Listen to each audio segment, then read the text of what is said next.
ආයුබෝවන් අප කනබොන දේ ක්‍රියාකාරකම 4 සහ 5 එක ශ්‍රේණියේ පරිසරය තේමාව 7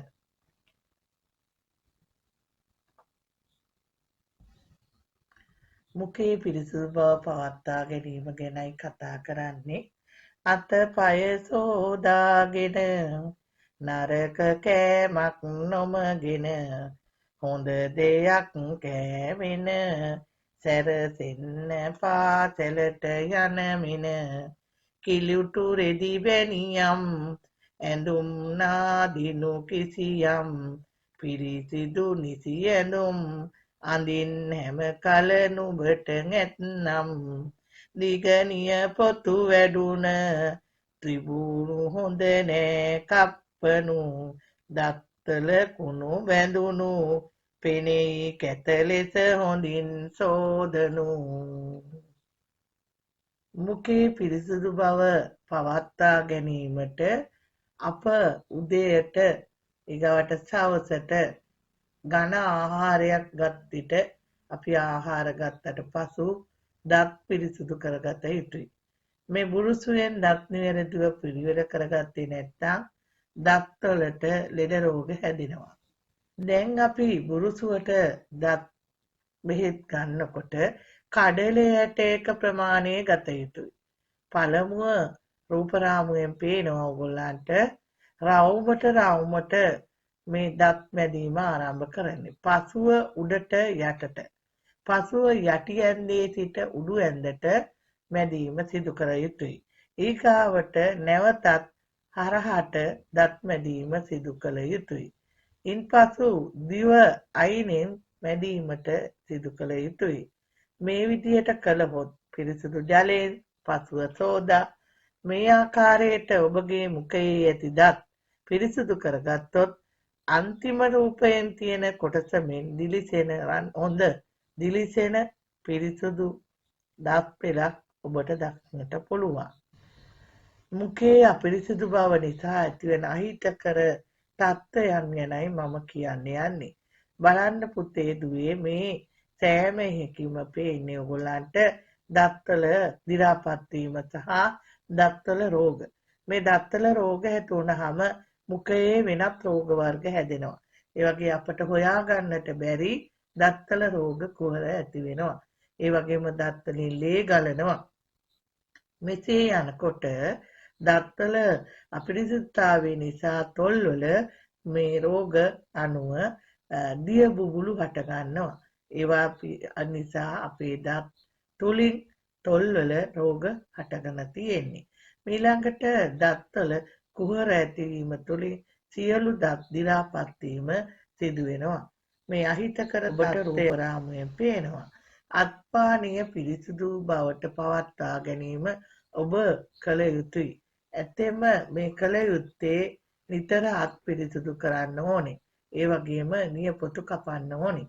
මේ නිය කපන්න විදිහටම සම්පූර්ණයෙන් ඇතුළත තියෙන කුණු ඉවත් වීම අප අත් පිරිසිදු කරනකොට පළමුව අත් දෙක අතුල්ලන්න ඕනේ. දෙවනුව පිටි අල්ල සහ අනෙක් අත අතර සබන් යොදා පිරිසිදු කළ යුතුයි. නැවතත් මැද එතින දෙස අත් මාපට ඇඟිලි සහිතව බැඳ ඇතුළත හොඳින් ඡේදීම කළ යුතුයි. පසුව එකින් එක ඇඟිලි මත ඇඟිලිගෙන පිරිසිදු කළ යුතුය. ඉන්පසු නියපොතු සියල්ලම පිරිසිදු කිරීම කළ යුතුයි. කකුල්ද එම ආකාරයට නියපොතු කපා එක ඇඟිල්ලක් ගානේ තම පිරිසිදු කිරීම සිදු කරන්න ඕනේ. මේ වල අපිරිසිදු කොණු බැඳුනොත් තම ඇඟිලි කරුවස්සේ තුවාල ඇති වෙන්නට පුළුවන්.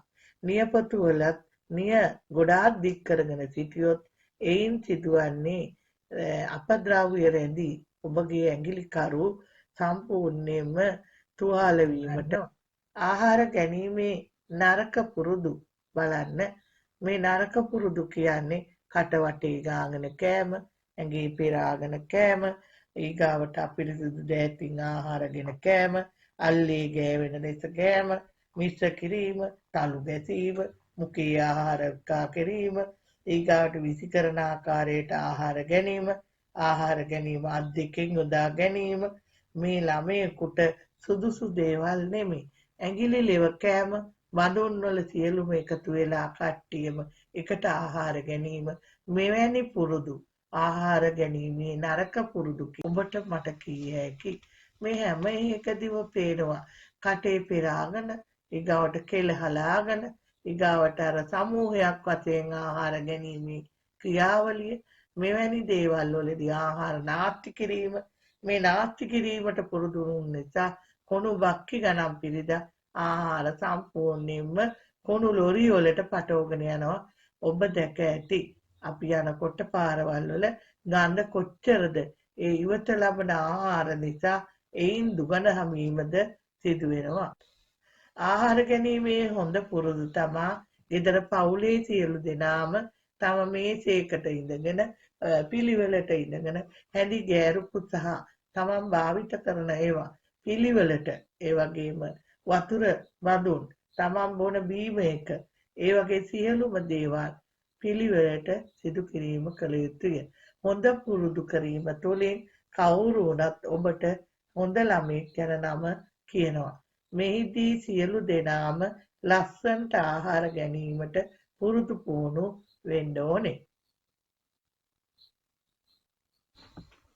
අපි හොඳ ආහාර පුරුදු පිළිවෙලකට නොගතොත් ඔබට සිදුවෙන්නේ විහාපුරුදු හොඳට පිළිපැදලා නැති නිසා ක්ලාන්තිය ඇති වෙනවා. ආහාර ගත්තට පස්සේ බඩේ ගායවල් හැදෙනවා. ඒ වගේම තමන්ට නොයෙකුත් ලෙඩ රෝග වලට ගොදුරු වෙනවා. පාචනී වගේ රෝග ඇති වෙනවා. ඒ වගේම උණ මේ කුඩා දරුවන්ට ඇති වෙන රෝග ඇති වෙන්නේ අපිරිසිදුකම සහ ආහාර අපිරිසිදුව අනුභව කිරීම තුළිනි. දුවේ පුතේ මම හොඳ ලස්සන පාඩමක් ඔබට කියා දුන්නා. මම කුඩා පැවරුමක් ඔබට සකස් කරලා තියෙනවා. මේ සකස් කරන ලද පැවරුම දිහා බලලා මේ පිළියෙල කරන්න, මේ අඳින්න පාට කරන්න, මුඛේ පිරිසුදු බව පවත්වා ගැනීමට කළ හැකි දේවල් අඳින්න පාට කරන්න, අත්පානීය පිරිසුදු බව පවත්වා ගැනීමට කළ හැකි දේවල් අඳින්න පාට කරන්න, ආහාර ගැනීමේ හොඳ පුරුදු අඳින්න පාට කරන්න. එසේනම් අද දවසේ ඔබට මේ මං ආයුබෝවන් කියා ප්‍රාර්ථනා කරනවා.